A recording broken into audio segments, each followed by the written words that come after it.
Dear student, we are discussing the lesson, the homecoming. One day he summoned all his courage and asked his uncle, "Uncle, when can I go home?"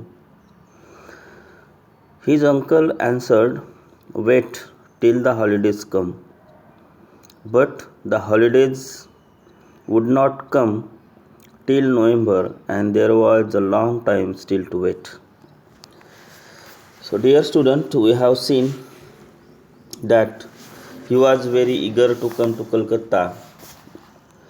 He thought when he was living with his mother in that village as a ringleader, he thought Kolkata would be very pleasurous thing to enjoy.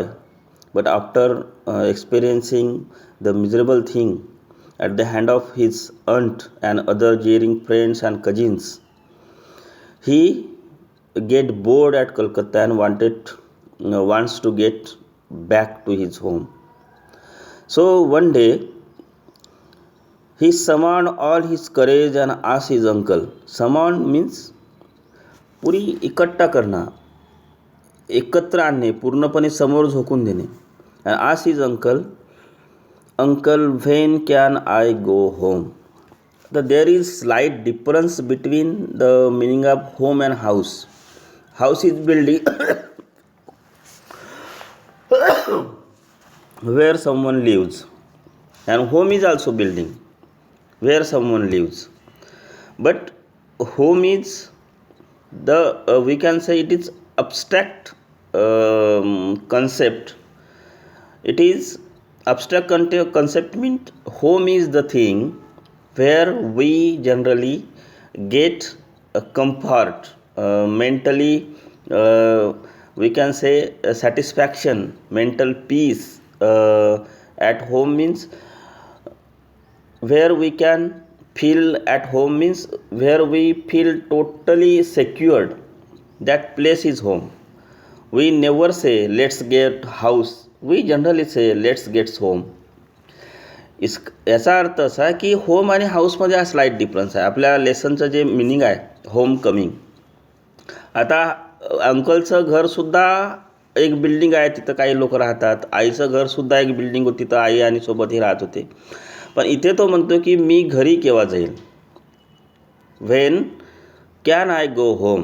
It is होमचा अर्थ नेमका आहे की home हे एक abstract concept आहे, ज्याला आपण म्हणतो की होम कशाला म्हणायचं. हाऊस म्हणजे घर, होमसुद्धा घर. हाऊसचा असा अर्थ तो की जिथे आपण राहतो. एखादी बिल्डिंग, त्याच्यामध्ये लोक राहतात, आपण राहतो. होमसुद्धा तशीच बिल्डिंग, जिथे लोक राहतात. पण होमचा अर्थ असा होतो की जिथे आपल्याला आयुष्यातलं सगळ्यात सेक्युअर जर आपल्याला फील होत असेल तर असं जर कोणतंही ठिकाण. होम म्हणजे तुमचा एखादा टेंट पण राहू शकतो. ज्या ठिकाणी तुम्ही राहता, एखादं तुम्ही समजा कुठे टूरवर गेले, एखादा टेंट बनवला आहे आपण, त्या टेंटमध्ये जरी तुम्ही राहत असाल, पण when you feel secure at that place, secure place, the most secure place in this world, we say it is home. तर म्हणून त्याला म्हणतो की जो अंकलच्या घरी जरी असेल तरी त्याला असं वाटतं की uncle's house is not his home. His home is his mother's house, because he thinks at the time the most secure place in this world is home, and that is his mom's house. समजलं असेल इथपर्यंत.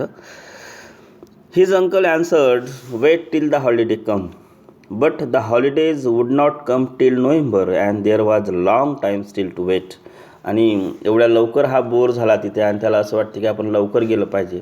मग तो आपल्या अंकलला विचारतो, मी घरी केव्हा जाईल. तेव्हा अंकल सांगते, डिसेंबर म्हणतात की हॉलिडे येऊ दे, मग आपण तेव्हा तू जाऊ शकते. पण हॉलिडे खूप लांब आहे. One day Fatik lost his lesson book. Even with the help of book, he had found it very difficult indeed to prepare for his lesson. आता ही कंडिशन आपल्याला माहीत आहे कोणाची, फॅटिकची, का हा एकदम विलेज बॉय पहिल्यांदा शहरामध्ये शिकण्यासाठी आला. कदाचित हा त्यांच्यापेक्षा थोडा डल असेल किंवा असं मन लागत नसेल. तर पुस्तक असतानासुद्धा त्याला it was very difficult for him to prepare for his lesson. आणि आता पुस्तक हरवल्यानंतर त्याला ही खूप मोठी पंचायत. मग काय होतं, day after day teacher would cane him unmercifully. आणि त्याच्यानंतर लेसन न केल्यामुळे किंवा होमवर्क न केल्यामुळे त्याची टीचर त्याला खूप मारायची.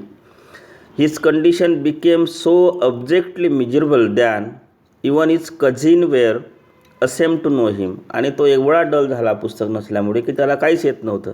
त्याच्यामुळे त्याचे स्वतःचे मामे भाऊ म्हणा, कझिन, त्यांनासुद्धा याची शरम वाटायला लागायची का हा आपला भाऊ आहे, की याला ओळखण्यासाठी त्यांना शरम वाटायची. अँड दे बिगॅन टू जीरचा अर्थ काय, इन्सल्ट करणे, मोठ्या मोठ्याने शिवीगाळ करणे. जीर म्हणण्यापेक्षा टिंगलटवाडी उरवणे. Insult him more than the other boys. He went to his, आणि हे सगळं सहन केल्यानंतर he went to his aunt at last and told her that he had lost his book. आणि सरते शेवटी हे सगळं असह्य झाल्यामुळे शेवटी तो सगळी ताकद एकत्र करून आणखी आपल्या अंटकडे जातो आणि म्हणतो की मी माझं बुक हरवलेलं आहे. आता आधीच आपल्याला माहीत आहे की हा फॅटिक जो आहे it is unwelcome guest to his her house. त्याच्यामुळं याच्यासाठी आणखी खर्च करणे म्हणजे हा खूप मोठा प्रतापच आहे. मग आता त्यांची अंट काय म्हणतो पहा, his aunt purse his lips in contempt. Purse his lips in contempt म्हणजे रागामध्ये दाटवट खाणे आपण जे ज्याला म्हणतो. And said you great clumsy country lout how can I afford. अफोर्डचा अर्थ सहन करणे किंवा त्याला परवडणे आपण ज्याला म्हणतो. Afford with all my family to buy you new books 5 times a month. एकदाच बुक हरवलं तरी पण आई स्वतःच्या अशा प्रकारचं बोलत नसते कधी, पण ही अंट आहे, तिला आधीच हा अनवेलकम गेस्ट आहे. आणि याच्यासाठी काय म्हणतो की एका महिन्यात तू 5 वेळा पुस्तकं जेव्हा हरवशील तर आम्ही कसे घेऊन द्यावं, हे कसं सगळं मला म्हणजे अफोर्डेबल राहील, कसं परवडणार, अशा प्रकारे एकदम कंटेंटमेंट त्याच्यावरती रागावते. And that night on his way back from school Fatik had a bad headache with a fit of shivering म्हणजे काय, अंग थरथर कापणे. ताप आल्यानंतर जसं आपण थंडी वाजून जसं अंग कापतो त्याला शिवरिंग म्हणतो आपण, headache, shivering. He felt he was going to have an attack of malarial fever. His one great fear was that he would be nuisance to his aunt. आणि हे सगळं त्याच्या आईला म्हणजे अंटला त्याला सगळ्यात मोठी भीती जर कोणती असेल तर ती त्याला कोणती वाटते, आता त्याच्या मामीची भीती वाटते, आंटची भीती वाटते. की त्याला असं वाटतं की मी आणखी घरी जाईल, एकूण आणखी टीचर लोकांचा मार्गावरून घरी, आणखी तिला जर मी पुस्तकाबद्दल विचारलं तर I would be the nuisance to his aunt. म्हणजे मी आपल्या मामीसाठी एक प्रकारचा उपद्रवच ठरलो बाबा, अशा प्रकारचे आणखी मामी माझ्यावर रागवणार, अशा प्रकारचं हे ग्रेट फिअर त्याच्या मनामध्ये आहे. आणि त्याच्याचमुळे कदाचित त्याला हेडेक झाला आहे आणि त्याचं पूर्ण अंग असं कापत आहे. The next morning Fatik was nowhere to be seen. आता पाय, तो शाळेतून निघाला घरी जाण्यासाठी, त्याला एक भयंकर त्याचं डोकं दुखत आहे, त्याच्या अंग असं थरथर कापत आहे आणि त्याला घरी जाण्याची भीती वाटत आहे. कारण की घरी गेल्यावर माझ्या मामीसाठी मी आणखी न्यूसन्स म्हणजे उपद्रव तयार होईल आणि ते मला आणखी शिवा वगैरे देईल. हा सगळा विचार करत करत तो आहे, पण तो मात्र त्या रात्री घरी गेला नाही. मग काय झालं, next morning Fatik was nowhere to be scene.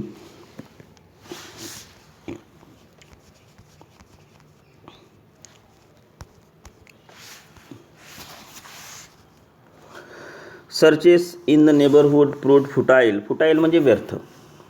The rain had been pouring in torrent all the night. Pouring in torrent म्हणजे खूप असा जोराचा पाऊस, मुसळधार पाऊस ज्याला आपण म्हणतो, न थांबणारा. And those who went out in search of boy were drenched म्हणजे पूर्णपणे ओलचिंब होणे, भिजणे. To the skin at last Bishambar ask for the help from the police. आणि जेव्हा सकाळी तो दिसला नाही, सगळे इकडे तिकडे धावाधाव चालू झाली, सगळे शोधायला लागले, तेव्हा जेव्हा कुठंच मिळत नव्हतं तेव्हा मग शेवटी Bishambar decides that he should take help from the police. आणि at the end of the day, आणि दुसऱ्या दिवशीच्या सायंकाळी जवळपास, police van stopped at the door before the house and it was still raining. A street were flooded. 2 constables brought out Fatik in their arms and placed him before Bisambar. अशाच वेळेस दुसऱ्या दिवशी संध्याकाळी कुठंतरी त्यांच्या समोर एक व्हॅन थांबली, पोलीस व्हॅन, आणि एकदम फ्लडेड म्हणजे स्ट्रीट वेअर फ्लड. हे सारखा पाऊस पडत असल्यामुळे सगळं रस्त्यावर पाणी साचलेलं आहे. अशा पूर्ण पावसामध्ये, मुसळधार पावसामध्ये 2 कॉन्स्टेबल त्या फॅटिकला आपल्या असं खांद्यामध्ये असे पकडून आणतात आणि बिसंबर पुढे लेटवतात. आता पहा, he was wet through from the head to foot, आणि तो पूर्णपणे रातभर पावसात भिजलेला आहे, त्याच्यामुळे तो सुद्धा पूर्णपणे ओला झाला आहे. मडी ऑल ओव्हर, पूर्णपणे चिखल लागलेला आहे. His face and eyes flushed red with favour, आणि त्याला पूर्ण भयंकर ताप आलेला, त्याच्यामुळे डोळे लाल झालेले आहे, चेहरा लाल आलेला आहे. And his limbs are trembling, आणि लिम्स म्हणजे काय, हात आणि पाय पूर्ण थरथर कापत आहे. December carried him in his arm and took him into inner apartment. When his wife saw him, he exclaimed, पा एवढी क्रिटिकल कंडिशन आहे त्याची. तो मामीच्या भीतीमुळेच घराच्या बाहेर राहायला, पूर्णपणे भिजला, भयंकर त्याला ताप आलेला आहे, तो तापाने थरथरत आहे, पूर्णपणे ओला शिंब झालेला आहे, त्याची एकदम क्रिटिकल कंडिशन आहे. अशा वेळेस जेव्हा त्याची मामी त्याला पाहते आणि काय म्हणते, what heap of trouble this boy has given us. म्हणजे किती, म्हणजे दुःखाचं डोंगर म्हणण्यापेक्षा हे अडचणीचं डोंगर, हीप ऑफ ट्रबल या मुलांना आमच्या अंगावर आणला आहे किंवा आमच्या फॅमिलीवर आणला आहे. Hadn't you better send him home. आणि तुम्ही जर त्याला घराकडे पाठवून दिलं असतं तर काही बिघडलं असतं का? हा एवढा मोठा डोंगर दुःखाचा किंवा अडचणीचा डोंगर आपल्या अंगावर आणण्यापेक्षा त्याला घराकडे का बरं पाठवलं नाही? Fatik heard her words and sobbed out loud. आणि हे मामीचे शब्द त्याच्या कानावर पडतात आणि तो एकदम तेवढे ट्रेम्बलिंग सिच्युएशनमध्ये तो असा सापडोट, म्हणजे असं कसं तरी आवाज काढणे मोठ्याने, uncle I was just going home but they drag me back again. Uncle, मामी जशी म्हणतायत तसंच मी घराकडंच निघलो होतो. म्हणजे कुठे घराकडं, म्हणजे कुठे, माझ्या घराकडे, म्हणजे माझ्या आईच्या घराकडे. But they drag me back again, पण त्यांनी मात्र मला आणखी वापस इकडे आणलं. पहा, म्हणजे परिस्थिती किती भयंकर आहे आपल्याला इथे पाहायला मिळते, की शेवटी he was very eager to get to his home. म्हणजे कोणाचं होम? आईच्या घरी जायसाठी एवढा इगर होता की तेवढ्या पावसात तो कदाचित पायदळ सुटला असेल आणि कुठेतरी रस्त्यामध्ये त्या पोलीसवाल्यांना तो भेटला, म्हणून त्यांनी वापस आणलं. The fever rose very high. All that night the boy was delirious. December brought in a doctor. Fatigue opened his eyes, which were flushed with fever, looked up to the ceiling and said vacantly, "Uncle, have the holidays come yet? May I go home?" आणि त्याच्या मनामध्ये मात्र एकच आहे, ते कोणतं, की uncle home. एवढ्या कंडिशनमध्ये डॉक्टर आलेले आहेत, ते एकदम क्रिटिकल कंडिशन आहे, अशामध्ये तो एकच म्हणतो की अंकल, हॉलिडे आले आहेत का, मला घरी जायचं आहे, मी घरी जाऊ शकतो का? The December wiped his tears from his own eyes and took Fatty's lean and burning hand. Lean म्हणजे काय? हडकुडा, बारीक. Lean and burning hand into his own and sat by him through the night. आणि पूर्णपणे ती रात्र, डिसेंबरचा शेवटी भाषा आहे, त्याचा कुठतरी जीव दुखत आहे, त्याच्याही डोळ्यात अश्रू आले, ते आपले अश्रू पुसतो आणि त्याचे हात घेऊन, आपल्या हातात घेऊन रात्रभर त्याच्या साईडनं तो त्याचा मामा म्हणजे डिसेंबर बसून असतो. The boy began again to mutter. Mutter म्हणजे काय? पुटपुटणे. झोपीमध्ये जसं पुटपुटतो किंवा तापामध्ये वगैरे पुटपुटतो. After some time his voice became excited. आणि त्याच्यानंतर तापामध्ये तो एकदम काय म्हणजे पुटपुटत आहे. काय म्हणतो? Mother, he cry, don't beat me like that mother, I am telling the truth. आणि कुठंतरी तो झोपीमध्ये, त्याची आई तिथे आहे का नाही, झोपीमध्ये कुठंतरी तो पुटपुटत आहे की आई मारू नको, मी खरं सांगतो वगैरे, असं जे आपण झोपीमध्ये वगैरे पुटपुटतो त्या प्रकारे त्याच्या अत्यंत त्या तापामध्ये तो पुटपुटत आहे. म्हणजे याच्यावरून आपल्याला असं दिसते की त्याची कंडिशन जी आहे एकदम क्रिटिकल आहे.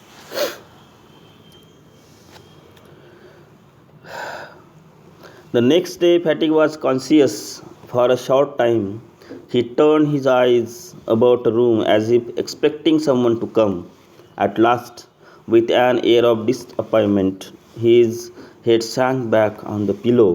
He turned his face to the wall with a deep sigh. आणि दुसऱ्या दिवशी आपल्याला दिसते की थोडा कॉन्शियस झाला तो. अशा वेळेस he was expecting someone to come. त्याची एक्सपेक्टेशन काय आहे की आई कदाचित आली असेल. त्याचे डोळे पूर्ण आईला शोधत आहे, इकडे तिकडे सिलिंग वगैरे सगळे पाहत आहे, पण त्याला जेव्हा आई दिसत नाही तर इन डिसअपॉइंटमेंट, नैराश्यामध्ये आणखी आपलं डोकं तो आपलं त्या पिलोमध्ये असं खूप असतो आणि एकदम आणखी तो डीप साय म्हणजे उसासा टाकतो.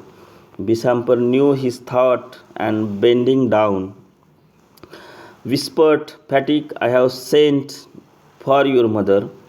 The day went by. The doctor said in troubled voice that the boy's condition was critical. आणि अशाच वेळेस डिसेंबरला कळते की याला नेमकं काय पाहिजे. तेव्हा डिसेंबर त्याला सांगण्याचा प्रयत्न करतो की तुझ्या आईसाठी आम्ही पाठवले आहे माणसं, तुझी आई येऊन जाईल. अशाच वेळेस डॉक्टर ट्रबल्ड व्हॉइस म्हणजे कुठंतरी जेव्हा डॉक्टरला कळते की क्रिटिकल कंडिशन हा दगावू पण शकतो, तर तेव्हा सांगतो की या मुलाची कंडिशन क्रिटिकल आहे. Fatik began to cry out by the mark 3 fathom. Fathom म्हणजे काय? हे समुद्राचं पाणी मोजण्याचं एक यंत्र असते. जसं 3 फूट 4 फूट तशा प्रकारे फॅदम, त्या फॅदममध्ये ते समुद्राचं ते पाणी वगैरे मोजले जाते. तर तो फिरत असताना त्याला कुठंतरी ते आठवत असेल की मग तो काय करतो, by mark 3 fathom, by mark 4 fathom, by mark he had heard the sailor on the river steamer calling out the mark on the pump line. Now he was himself plumbing an unfathomable sea. Unfathomable म्हणजे न मोजता येणार, ज्याला आपण मोजू नाही शकत असा सी, म्हणजे तो स्वतः मार्क करत होता. सांगण्याचा अर्थ असा आहे की तो एवढ्या दुःखामध्ये होता की त्याला काहीही कळत नव्हतं. त्याला एकदम आईची आतुरता लागलेली आहे. He wants to get to his home. त्याला कुठंतरी ती आतुरता वाटलेली आहे. आणि जो कदाचित हा जो मार्क आहे किंवा हा प्रवास आहे हा अनफॅथमेबल त्याला वाटतं आहे का न मोजता येणारा. जसं आपल्याला एखाद्या ठिकाणची जर आतुरता असेल तर कधी कधी आपल्याला छोटा एक क्षणसुद्धा खूप असा मोठा वाटतो. अशी एकदम क्रिटिकल कंडिशन त्या फॅटिकच्या तिथे झालेली आपल्याला पाहायला मिळते. Later in the day Phatik's mother burst into the room like whirlwind म्हणजे वावटूड ज्याला आपण म्हणतो, असं गोल गोल फिरणार. जशी वावटूड यावं त्याच प्रकार त्याची आई तिथे आली. And began to toss from the side to side and moan and cry in the loud voice. आणि तिथं आल्यानंतर खूप मोठ्या मोठ्या आवाजात त्याला असं हे करून रडायला लागली. Bishambar tried to calm her agitation but she flung herself on the bed and cried Phatik my darling. आणि अशा प्रकारे त्याची आई आली. आणि शेवटी आपल्याला कळते की she wanted to get rid from the Phatik when Vishambar ask her for Phatik to get him to Calcutta. आपल्याला हे आठवते की एक शब्द आला होता तिथे, she wanted to get rid of him. पण याचा अर्थ असा नाही की त्याच्यापासून सुटका करणे म्हणजे त्याला एखाद्यापासून परमनंट सुटका करणे नाही. तर कुठंतरी तिला एक आतुरता होती की माझ्या जो लहान माखन आणि आपल्या फॅटिकमध्ये नेहमी वाद व्हायचे, कदाचित फॅटिक त्याला डुबवून टाकणार किंवा कुठेतरी मारून देईल, हे एक चिंता असल्यामुळे तिला वाटायचं की फॅटिक माझ्यापासून थोडा दूर गेला पाहिजे. आता जेव्हा फॅटिकची एवढी क्रिटिकल कंडिशन असल्यावर खरी आई आणखी बाहेर दिसते आणि आईचं प्रेम आपल्याला इथं दिसून पडते. Phatik stopped his restless moment for a moment his hand ceased beating up and down. He said म्हणजे त्याचं मोमेंट कसे तापामध्ये विवळत आहे, तो इकडे तिकडे हात मारताय पाय मारताय त्या तापामध्ये. जेव्हा आईचा आवाज त्याला येतो तेव्हा थोड्या वेळासाठी त्याच्या मोमेंट जे आहेत हालचाली काही क्षणासाठी थांबवतो आणि एक आवाज येतो जसं नाही का तापामध्ये आपण आईचा आवाज आल्यानंतर अशा प्रकारचा तो आवाज आहे. And his mother cried again, Fatigue, my darling. The Fatigue very slowly turned his head and without seeing anybody said, Mother, the holiday have come. आणि जेव्हा त्याची आई त्याला दिसते तेव्हा असं वाटते की कदाचित हॉलिडे आले आहे आणि मी आता आपल्या आईसोबत माझ्या घरी जाईल. तर एवढी पॅथेटिक कंडिशन आपल्याला एकदम हर्ट वेंचिंग स्टोरी ज्याला आपण म्हणतो असं पाहायला मिळते की होम कमिंग या जो आपल्या स्टोरीचा जो टायटलच आहे होम कमिंग, हे खऱ्या अर्थानं होम कशाला म्हणायचं. म्हणजे जरी मुलाला त्या फॅटिकला पर्टिक्युलर प्रोटॅगोनिस्ट असं वाटते की शहरामध्ये गेल्यानंतर मला खूप एन्जॉयमेंट करता येईल, पण खऱ्या अर्थानं जे सिक्युरिटी की जे एन्जॉयमेंट आपल्या घरी असते, आपल्या घरी म्हणजे होममध्ये असते, ते कदाचित कुठे मिळत नाही, तेवढा जिव्हाळा कुठं मिळत नाही. आणि तेच तो जरी दुसरीकडे ते एन्जॉयमेंट करण्याचा प्रयत्न जरी केला असता तर खऱ्या अर्थानं जेव्हा त्याला ओढ लागते होम कमिंगची की स्वतःच्या घरी जायची, तर ती जे संपूर्ण आपल्याला जे चित्रण इथे रवींद्र टागोरांनी जे केलेलं आहे तर हे एकदम हर्ट वेंचिंग स्टोरी आपल्याला इथे पाहायला मिळते. I hope you must have understood the story, and if you have any queries, please let me know. Thank you.